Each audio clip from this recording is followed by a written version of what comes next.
Bienvenidos al curso de Química Inorgánica 3.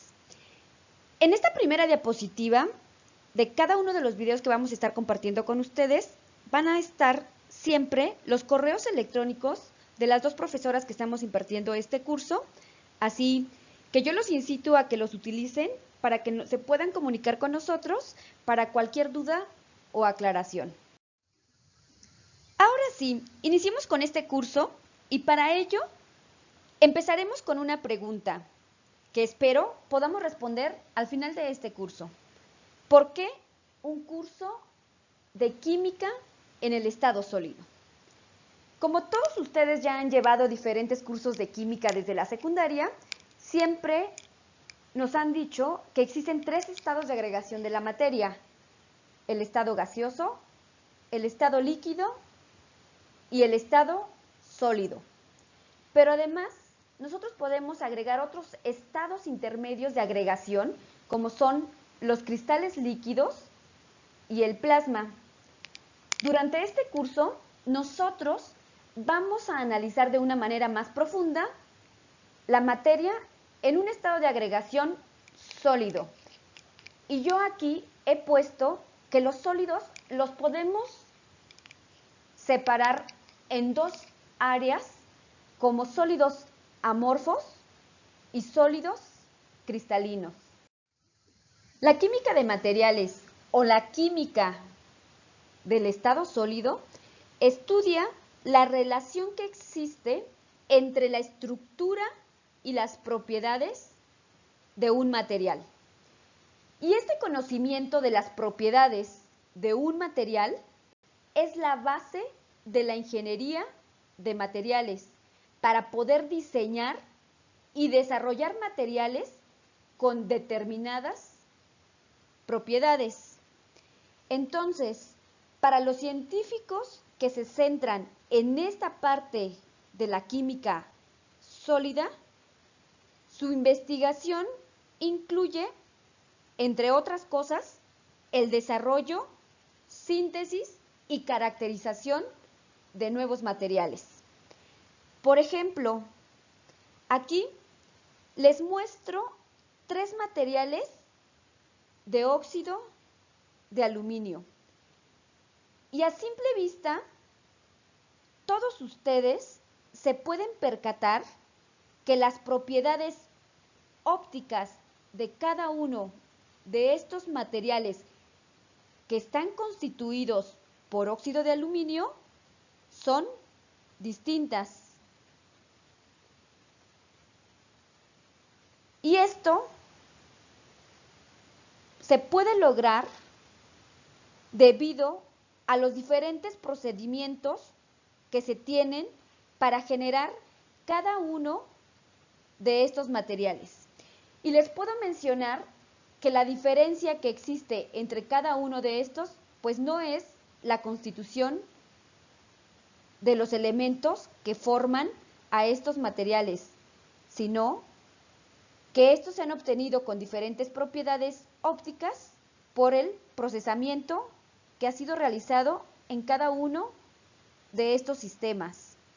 Sin embargo, esta manipulación para generar ya sea un sistema completamente translúcido o uno completamente opaco, ha llevado años de estudios de los científicos, y cada uno de estos materiales tiene un funcionamiento específico en la tecnología.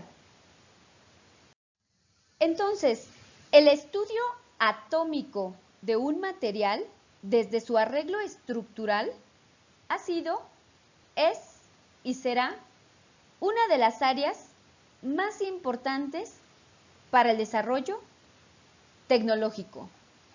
Y aquí me gustaría hablar de la química de los smartphones, ya que hoy en día la mayoría de nosotros posee un celular inteligente, y este tipo de dispositivos, como saben, cada año están mejorando.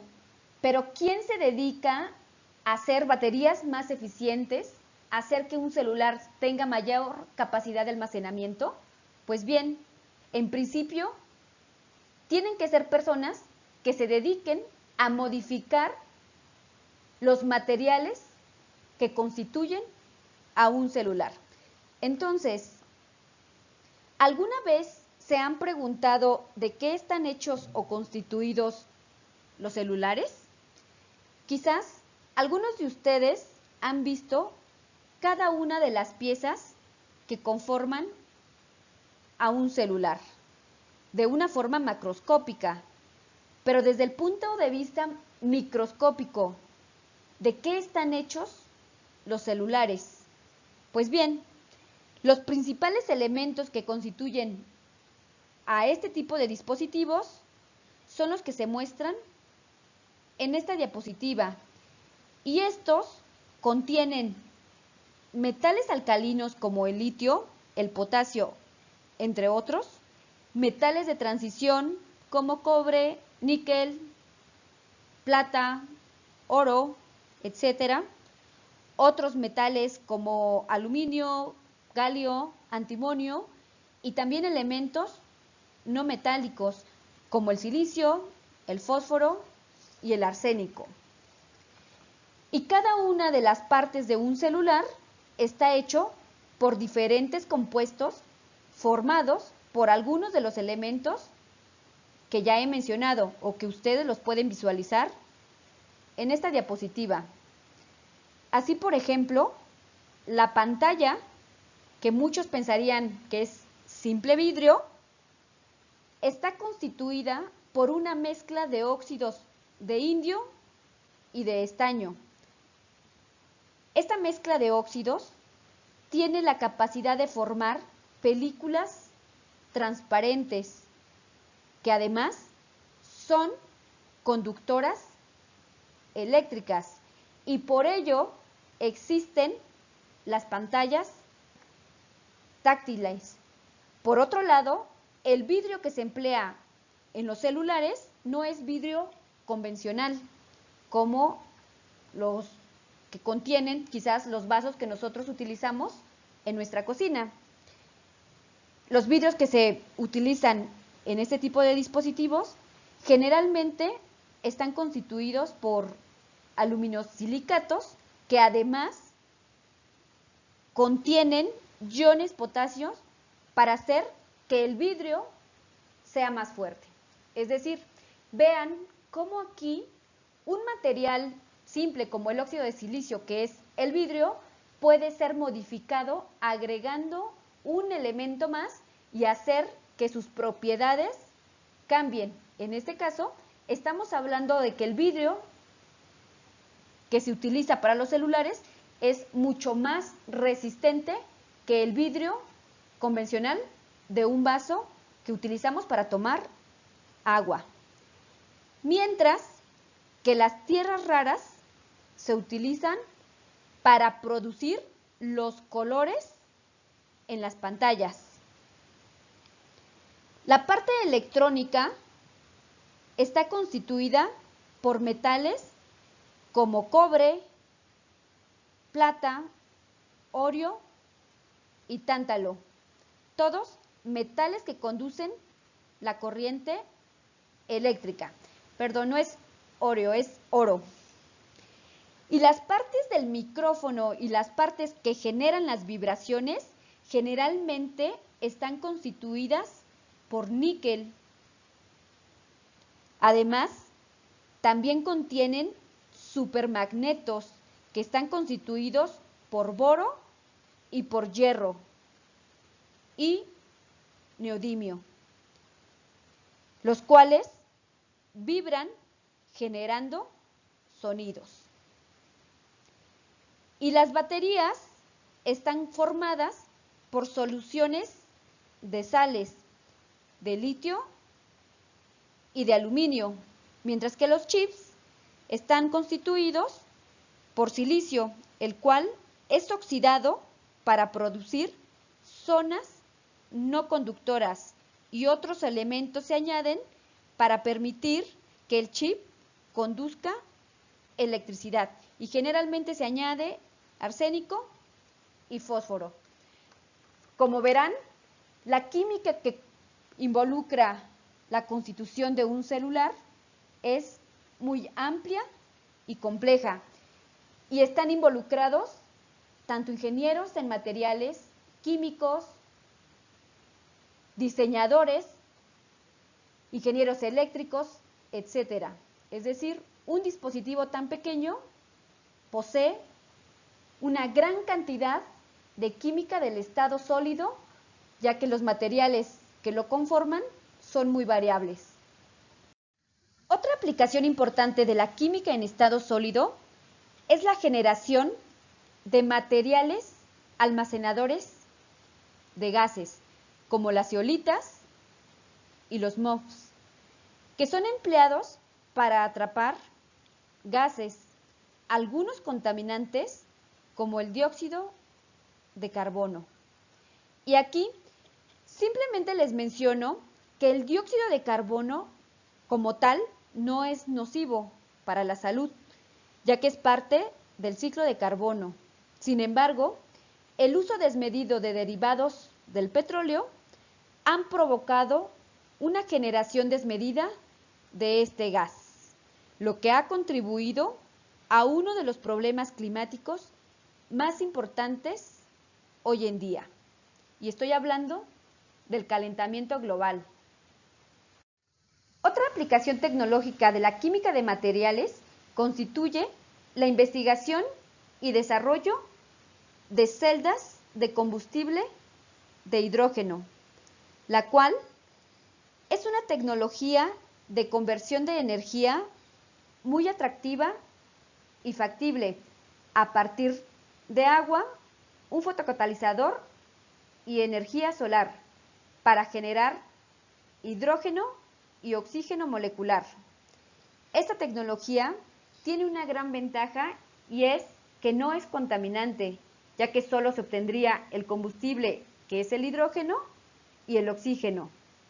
Y como materia prima, la molécula del agua. En este sentido, aún se tienen que desarrollar nuevos materiales para ser utilizados en la construcción de las celdas de combustibles, además de generar nuevos catalizadores, los cuales sean más eficientes.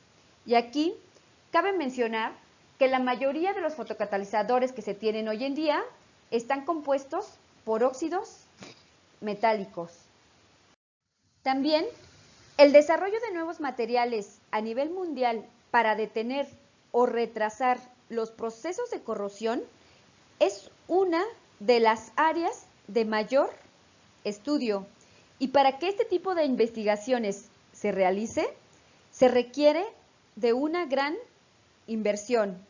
Sin embargo, las pérdidas debido a los procesos de corrosión pueden ser masivas si no se atiende oportunamente este tipo de procesos. Y como ejemplo, aquí les muestro una gráfica de los costos de corrosión en Estados Unidos por año. Estos están acomodados en diferentes rubros y vean que donde más se invierte para detener los procesos de corrosión es aquel en el cual se genera agua potable. Y estamos hablando de 36 billones por año. Algo que me gustaría preguntarles es, ¿qué opinan ustedes de los materiales que se utilizan en México para la generación de agua potable? ¿Creen ustedes que estos sean los adecuados? Y el agua que nosotros tenemos en México y que consideramos agua potable posee todas las características que debería de tener para poderse considerar como agua potable. Analicen un poco el aspecto de este tipo de sistemas que se utilizan en México. Como pueden ver, el avance tecnológico va de la mano del desarrollo de nuevos materiales. Aquí les muestro una imagen de un transbordador espacial y las temperaturas que tienen que alcanzar los materiales que lo constituyen. Noten que este tipo de materiales tienen que alcanzar alrededor de 1500 grados centígrados, evidentemente sin desintegrarse o cambiar otras de sus propiedades como fuerza, resistencia, si son conductores eléctricos o no. También les presento una gráfica de fuerza versus temperatura de diferentes materiales que nosotros vamos a estudiar durante este curso de Química Inorgánica 3.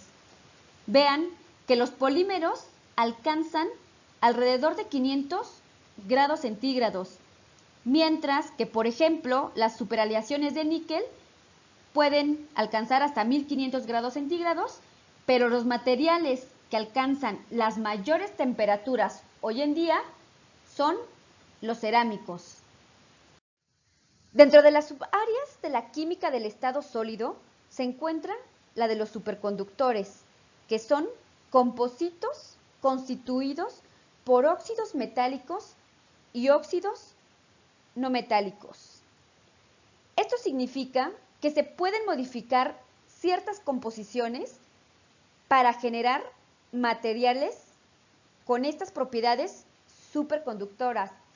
Anteriormente se creía que solo los metales o las aleaciones metálicas eran los únicos materiales capaces de conducir la corriente eléctrica. Sin embargo, en la actualidad se sabe que existen materiales con este tipo de propiedades superconductoras, a lo cual se le ha llamado la nueva era de los superconductores. Como ya han visto, el estudio de la química en el estado sólido tiene una relevancia tecnológica importante. Cabe mencionar que otra de las aplicaciones es el uso de catalizadores en estado sólido. Y aquí podríamos hablar de las zeolitas, que constituyen el 70% de los catalizadores para las reacciones de la industria petrolera básica.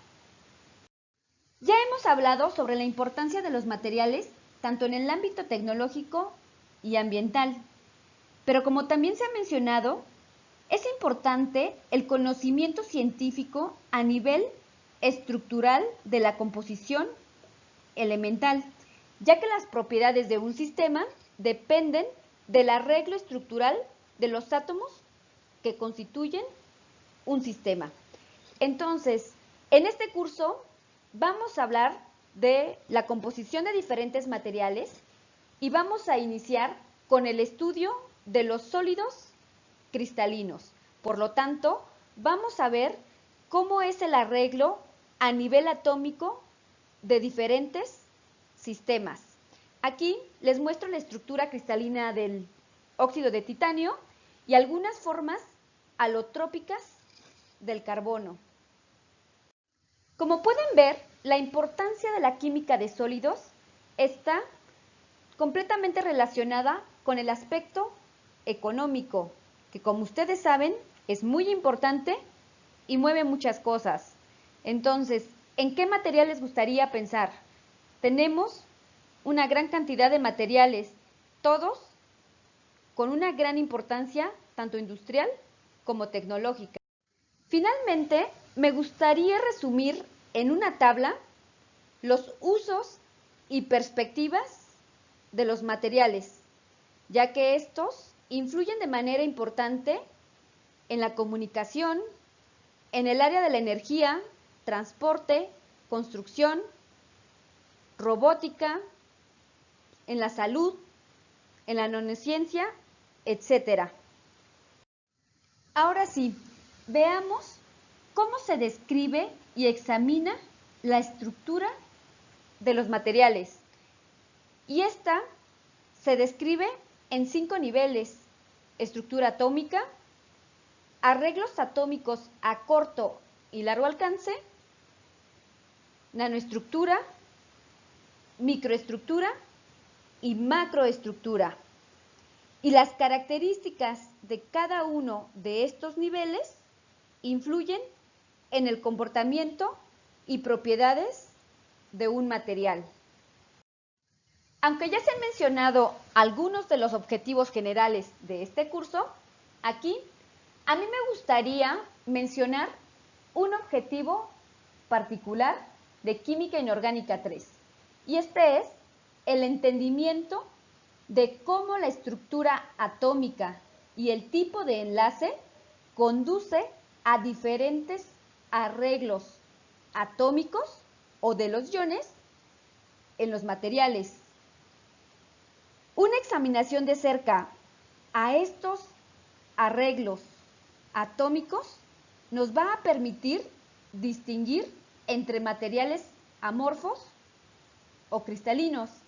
Entonces, aquí los vamos a ver en términos de arreglos atómicos a corto y largo alcance.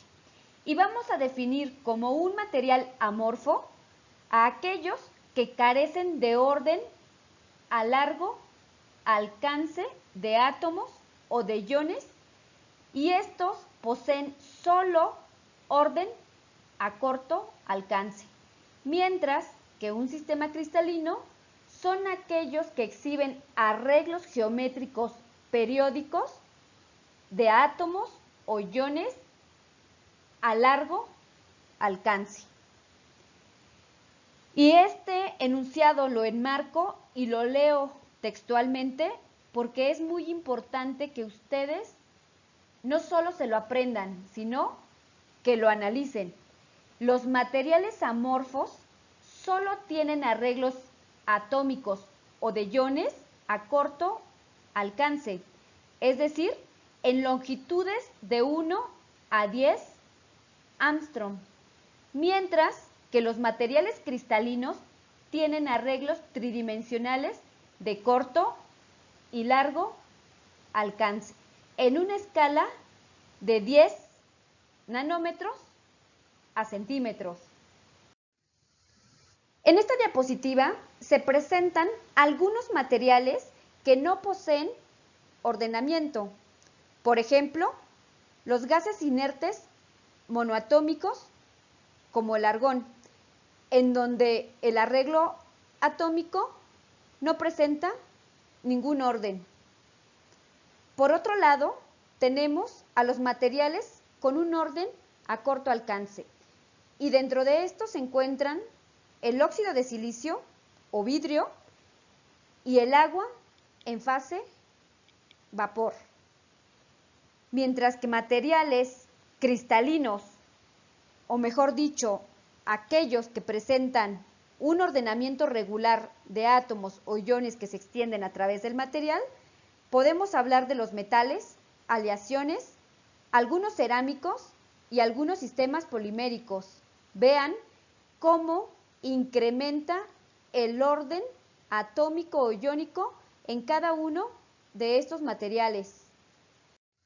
Así, el estudio nanoestructural de un material abarca las longitudes de escala que van de 1 a 100 nanómetros, y el estudio de la microestructura abarca longitudes de 100 a 100.000 nanómetros o de 0.1 a 100 micrómetros, mientras que el estudio a nivel macroestructura abarca longitudes que van arriba de 100 micrómetros.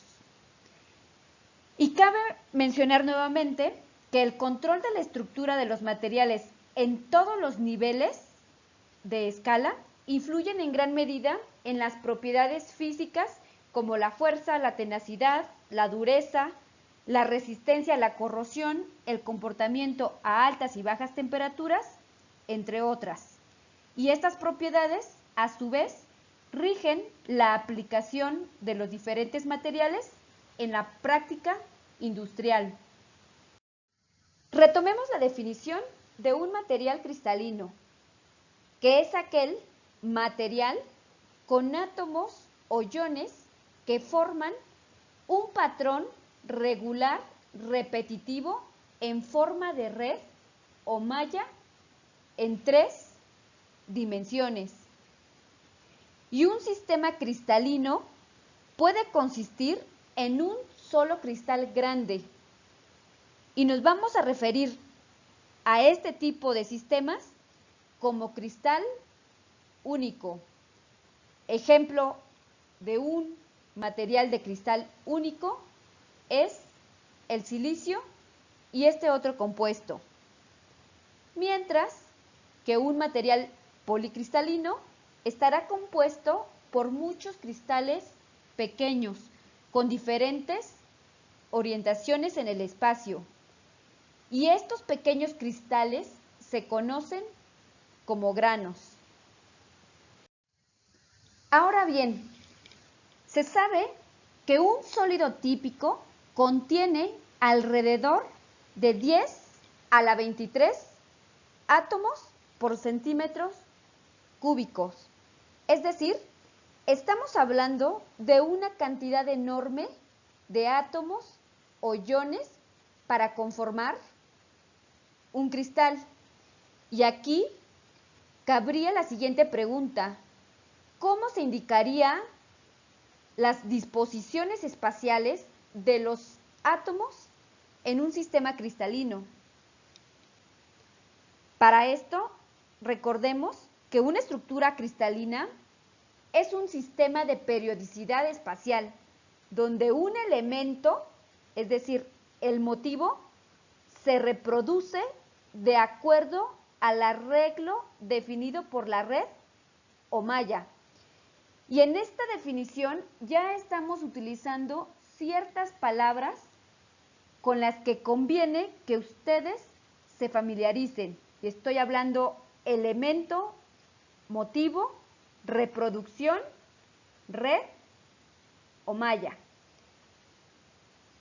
Y nosotros definimos como red o malla al arreglo infinito de puntos en el espacio en el cual cada uno de los puntos que conforman la malla tienen un ambiente exactamente idéntico a los otros puntos.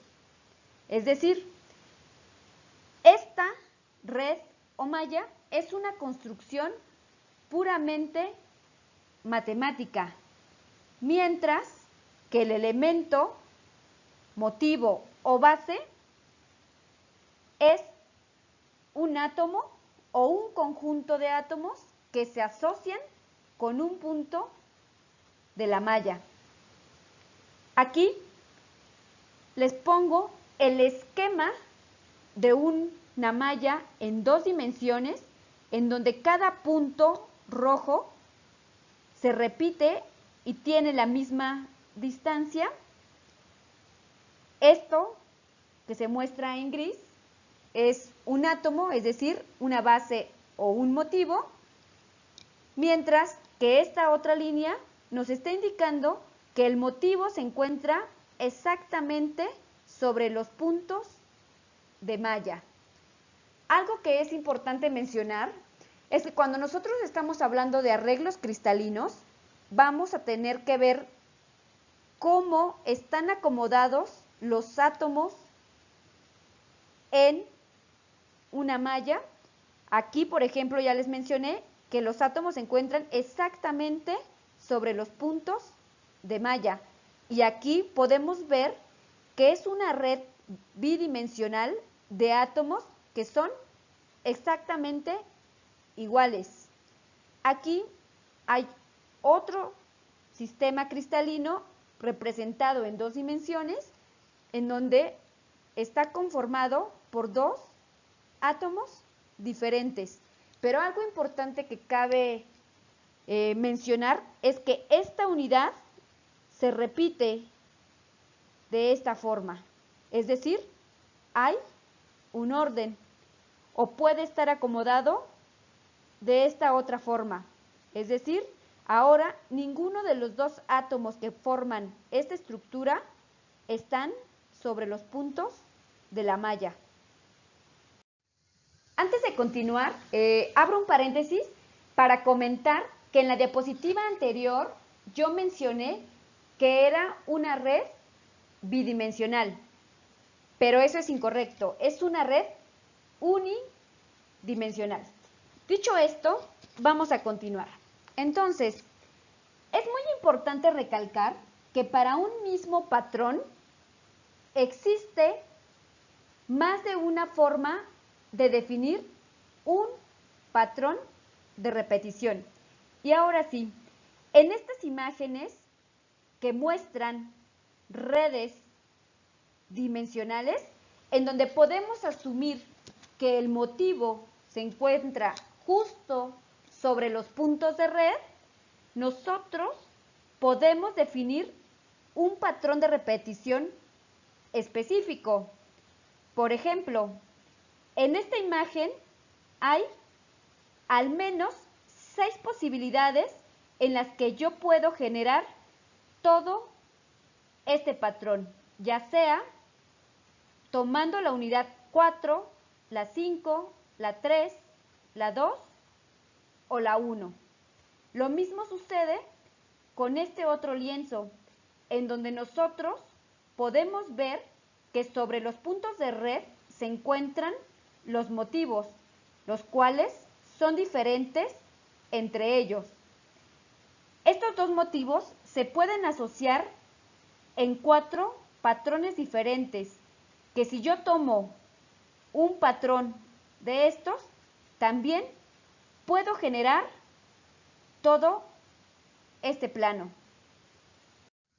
Ya que definimos qué es una red y qué es un motivo, y vimos que pueden existir más de un patrón de repetición para generar un arreglo espacial, ahora definamos qué es una celda unitaria.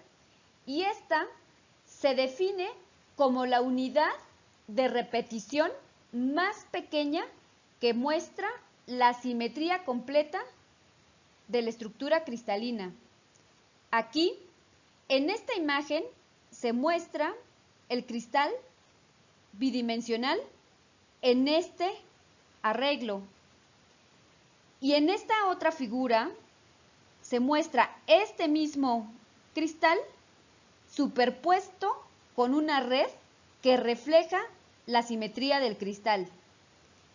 En este sistema, nosotros podemos localizar una unidad de repetición, es decir, la celda unitaria, que es esta, y esta unidad es la unidad más pequeña de todo este arreglo, con el cual yo puedo generar una red bidimensional. Así, el concepto de celda unitaria complementa el modelo de red y base para representar una estructura cristalina. Como ya se definió en la diapositiva pasada, la celda unitaria es la unidad de repetición más pequeña de un sistema cristalino. Y nosotros podemos generar redes tridimensionales por la traslación de la celda unitaria a través de los diferentes ejes cartesianos, es decir, en X, Y y Z. En esta imagen se muestra una red cristalina, en donde podemos ver que en negro se encuentra la unidad de repetición más pequeña, es decir, la celda unitaria. Y cada uno de estos puntos es un punto de red. Cabe mencionar que muchas veces en una estructura cristalina los motivos o los átomos caen justo sobre los puntos de red. También hay que notar que cada uno de las esferas resaltadas pueden ser el origen de una celda y que una vez que se da la regla de traslación, no hace falta dar las coordenadas de cada uno de los elementos de la celda, pero esto lo vamos a analizar a profundidad más adelante. Es importante que no se confundan los átomos con puntos de malla. Los puntos de malla, como ya hemos dicho, son puntos infinitesimales en el espacio. es decir, son entes matemáticamente definidos como la malla entera, mientras que los átomos son entes reales y no siempre corresponde un átomo con un punto de malla. Noten que una base más una red nos genera un cristal. Nosotros podemos visualizar los diferentes arreglos que existen por la suma de la base y la red en estas tres figuras. Hasta aquí la sesión de hoy y no olviden estudiar y analizar las definiciones de red o malla, motivo o base, estructura cristalina, estructura amorfa y celda unitaria, ya que estas son fundamentales para la siguiente sesión.